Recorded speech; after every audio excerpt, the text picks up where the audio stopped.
want a perfect body. I want a perfect soul. I want you to notice when I'm not around. You're so very special. I wish I was special, but I'm a creep. I'm a weirdo. What the hell am I doing here? Life is Strange True Colors is a 2021 narrative adventure game by Deck 9 and Square Enix. It's set in Haven Springs, Colorado, and stars Alex Chen, a young girl who moves to the town to be with her estranged brother and has to end up solving a murder mystery using her empathic powers. She is able to see emotions through colors and is able to interact with them in ways that other people aren't. This game is the most recent, as of current, Life is Strange game, only to be taken out of that spot when Life is Strange Double Exposure releases this month. True Colors is the first mainline game that I played. I played Captain Spirit, but I never actually played Life is Strange 2, and I never played any ones pre-Captain Spirit, because I just didn't have anything to play them on at the time. This was the first mainline game that I got the chance to play, and I adored it. It is a phenomenal game that just perfects, in my opinion, the Life is Strange formula. We're going to talk about all the things that make this game so amazing, and let us start off with the story. As noted, in this game you play as Alex Chen, a 21-year-old girl just exiting the foster care system and moving to a small homely town in the Colorado mountains in order to live with her estranged brother, who she hasn't seen in almost a decade. This allows her to reconnect with him, as well as connect with a very notable group of characters who we will end up talking about, while also having to adjust to a new setting, a completely new type of setting, as she moved from Portland.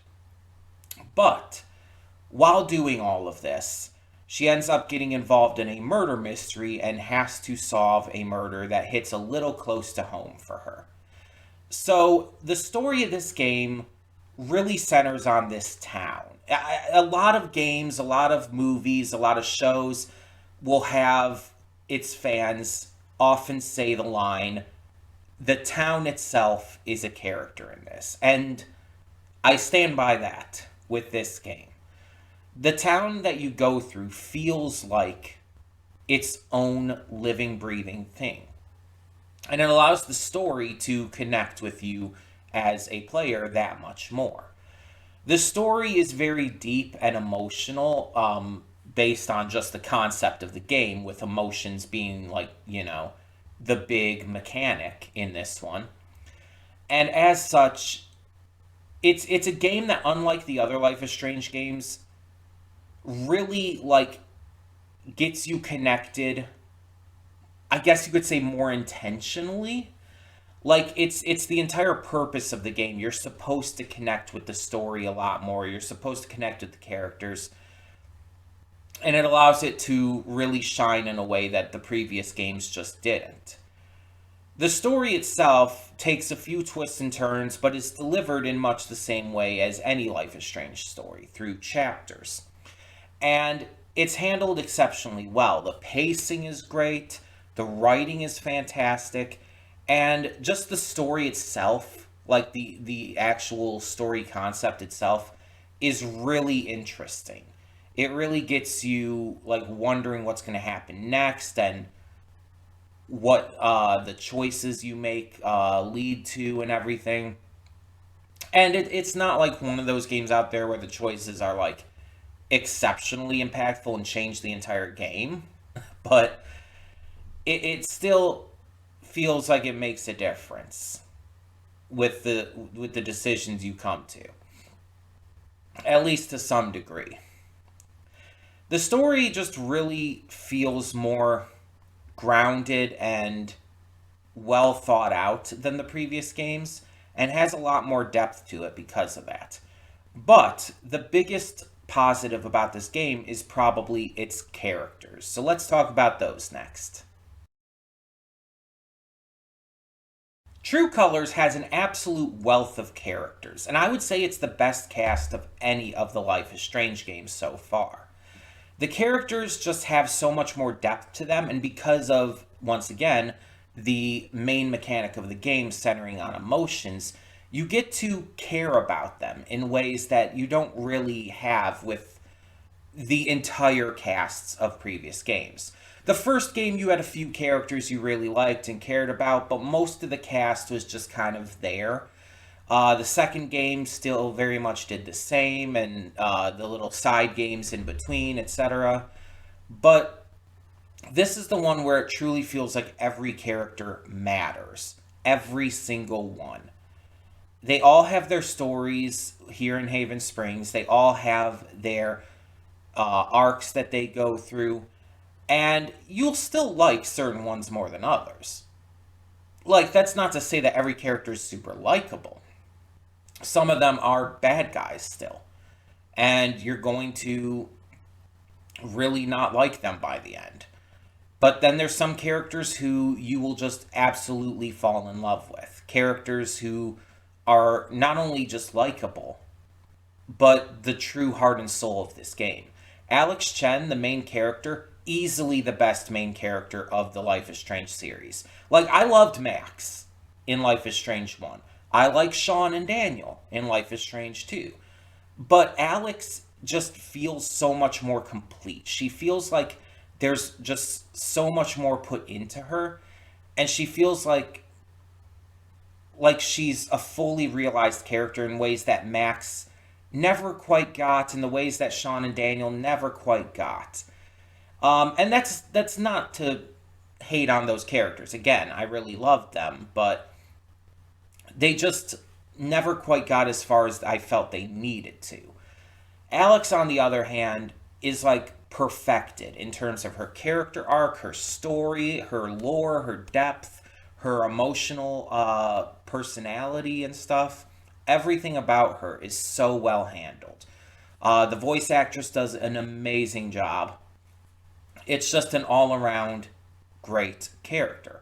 You have other characters like Ryan and Steph and Jed, just Charlotte, Riley, Mac, all these characters who really just hammer in this town.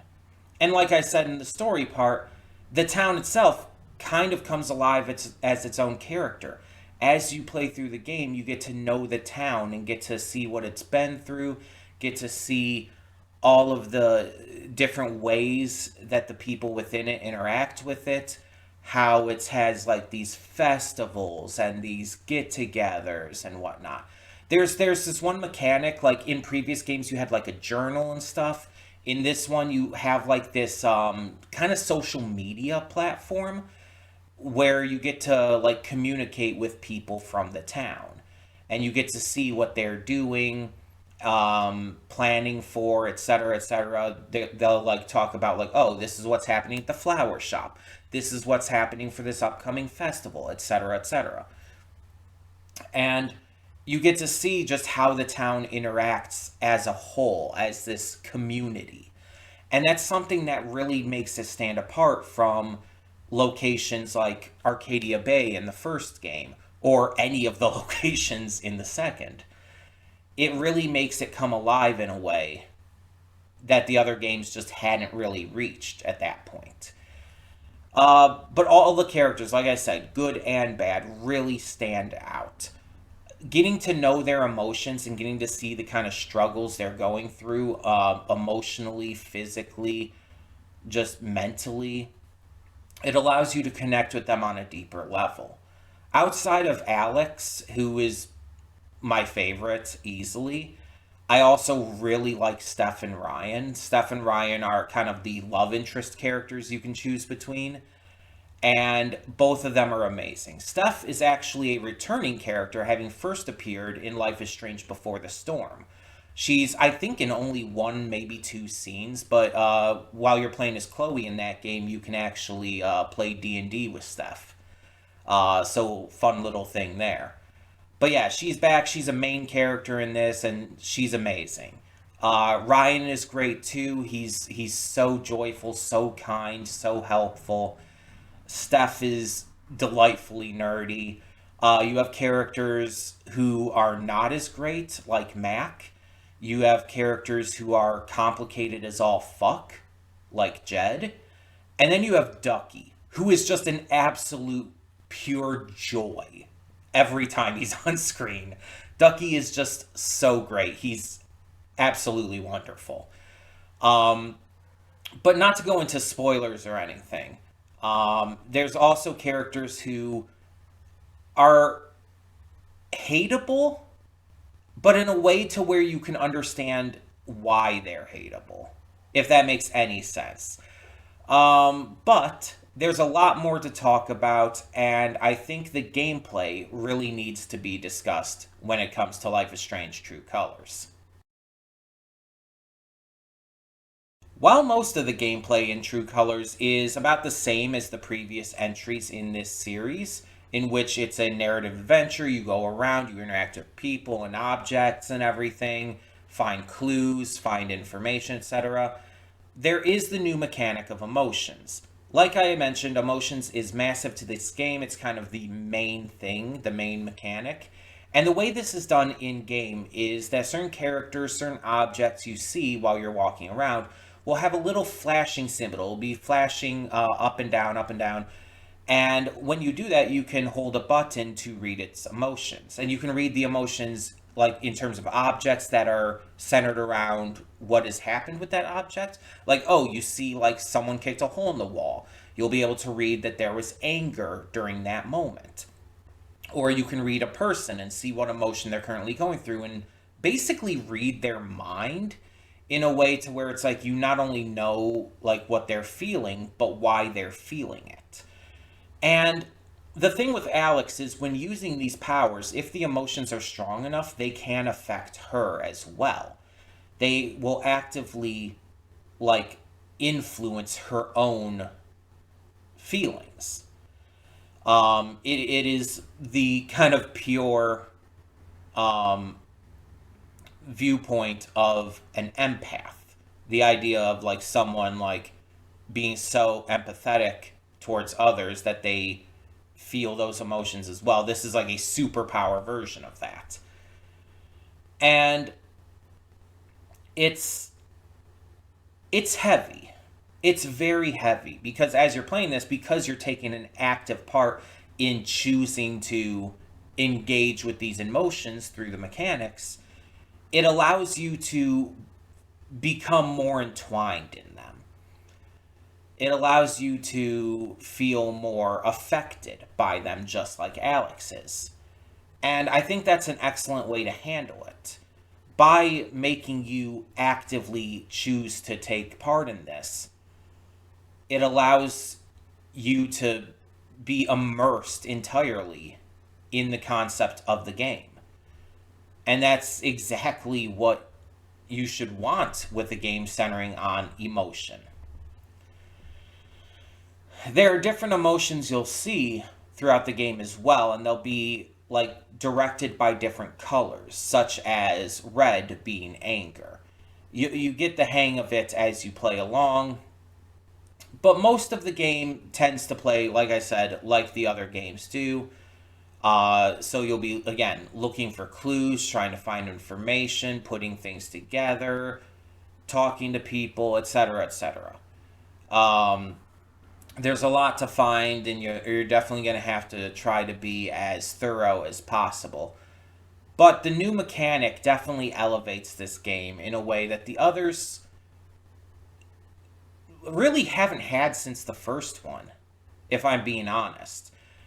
Since we had that time rewind mechanic in the first Life is Strange. We have not quite done this kind of thing to this level again. And I'm so glad that it's back for True Colors. But how do the visuals of this game compare to previous entries? Not accounting for the remakes of the original games, Life is Strange True Colors is absolutely the most beautiful of the Life is Strange series in terms of general graphical quality, as well as just the lighting and various visuals that you see. And this is important as well because the game takes place in the mountains of Colorado. It kind of has to look beautiful, especially with stuff like the lighting and the visuals, the scenery of the mountains and the tree laden forests and whatnot in the background of like wide shots. It's extremely important to the overall setting to look gorgeous. But the town itself also looks gorgeous, having a lot of foliage and whatnot around, a lot of flowers. Like the streets have a lot of plant life amongst it, rather than just being very modernized blacktop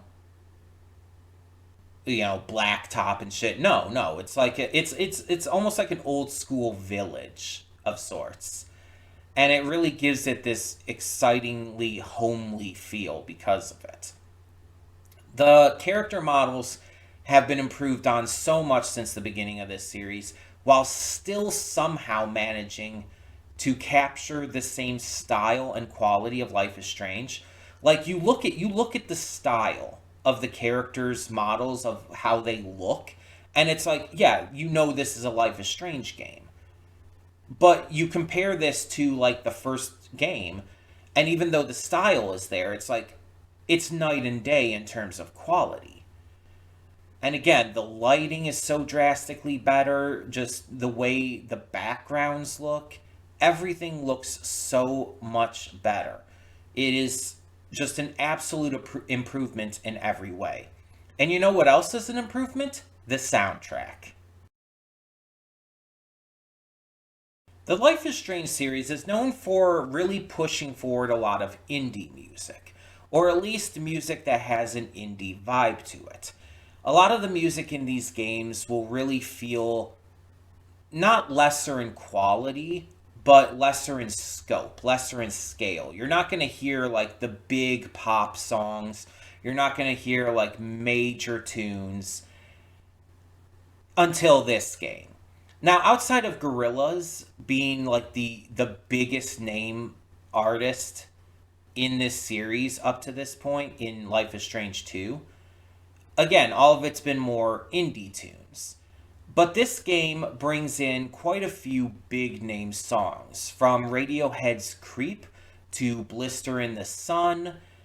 It really seems to try to give you the vibe of this is a girl who came from a bigger town and is kind of almost introducing her own styles, her own ideas into this small town vibe. It also helps that the town has a radio station and a record store that are a very notable part of the game, the story, the characters. Music is important to this one. Unlike the previous ones where music was more of, a soundtrack to go along with the games, in this one, it actually has relevance to the characters themselves and the story, to a lesser degree, but still there.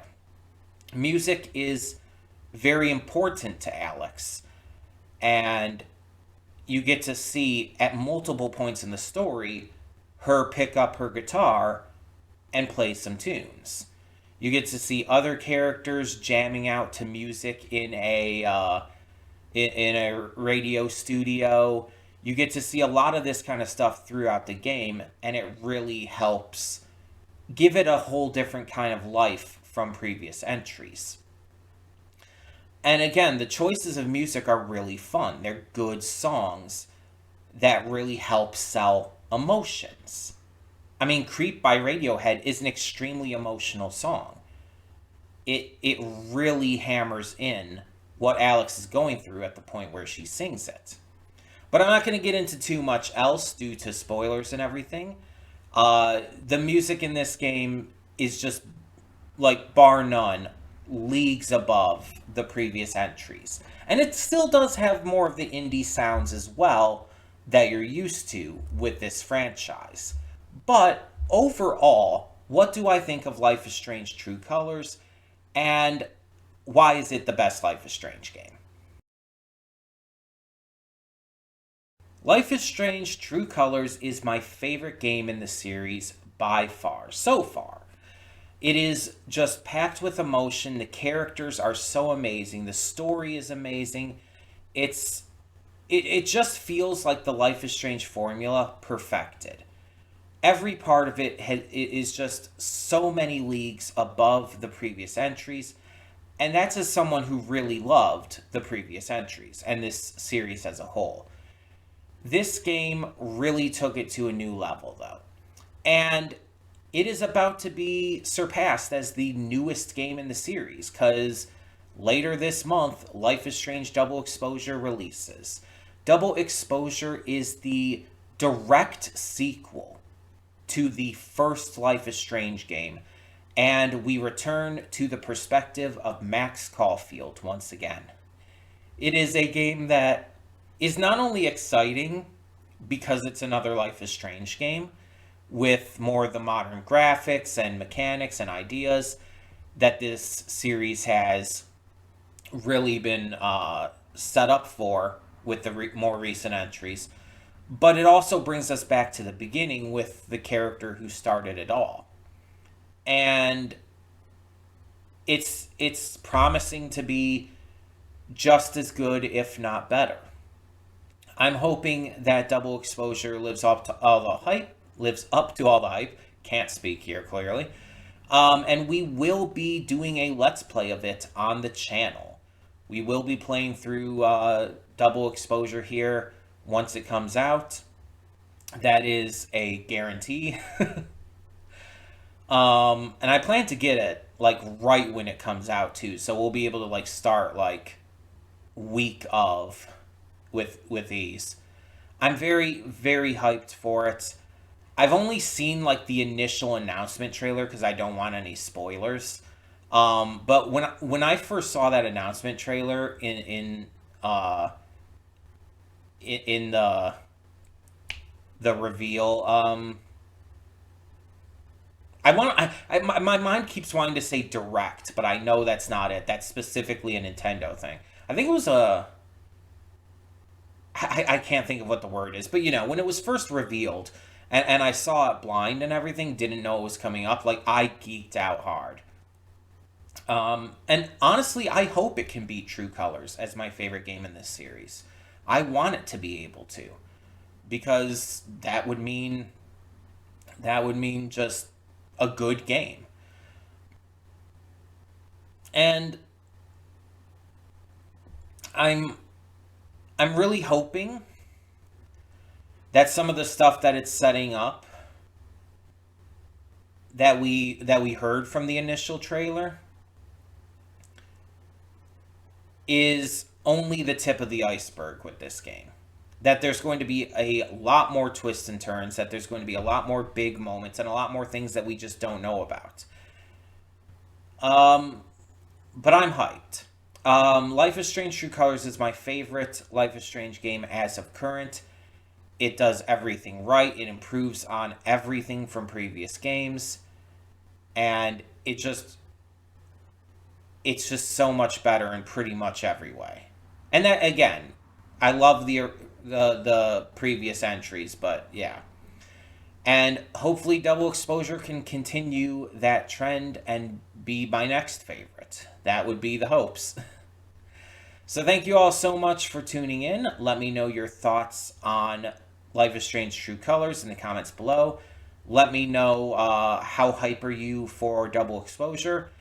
And while we still have a few more weeks to go before Double Exposure's release, just because this is the end of the review series, for these games doesn't mean that Tuesday's Life is Strange days are over, because we have some more stuff to talk about. So tune in next Tuesday to see what else we have in store with this series.